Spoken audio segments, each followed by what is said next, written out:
The airport is not doing the due diligence needed to hold its concessionaires accountable.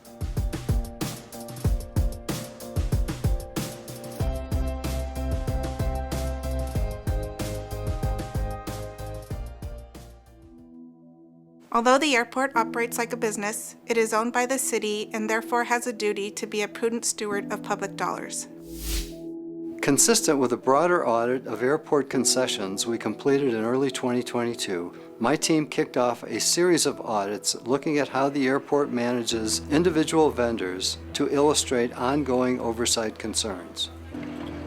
Denver International Airport is the third busiest airport in the world, making concessionaire contracts at the airport particularly valuable.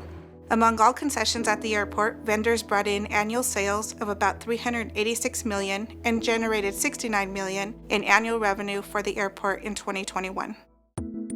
The first audit identified broader concerns related to a pattern of concessions contracts staying in place for years without being let out for competitive bid.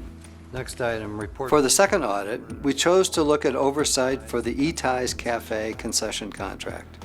We chose this concessionaire using our risk assessment process, which involved examining which concourse brought in the most revenue from food and beverage sales, considering vendor revenue, determining which vendors own multiple airport concessions, and assessing whether the vendors were part of the premium value concession program. My audit team found the airport was allowing Etais Cafe to self-report its revenue and calculate its own rent without independent review. Requiring the company to have an independent CPA sign off on financial statements would provide a higher standard of assurance. We were told concessionaires have previously objected to this review because of the cost, reportedly between $8,000 and $15,000 per vendor. However, my team does not consider this cost to be unrealistic for a company that reported making more than $46 million in 2021 from its airport concessions. Independent review helps the public know everyone involved in a transaction has their accounts balanced accurately. Unfortunately, airport officials disagreed with our recommendations to require a CPA for annual statements. The lack of oversight becomes more concerning when concessionaires are allowed to also calculate their own rent payments with no guarantee the city is being paid what it is owed. Meanwhile, the Etais Cafe contract has been in place since 2012, limiting opportunities for the airport to reevaluate the contract terms. Competitive selection for government contracts guarantees the city receives the best value from its vendors.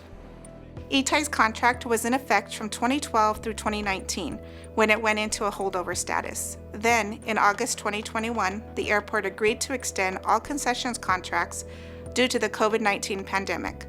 The Etais contract now runs through September 1st, 2024. 10 years is too long for any city contract to go unreviewed. Competitive bidding helps ensure fairness and equity. And given the amount of money at stake, it's especially important for the airport to get the best value from its concessionaires. Well, that's it for this episode of Ask the Auditor. If you have a question, submit it to auditor@denvergov.org, and maybe your question will be the next question we answer on the next episode of Ask the Auditor.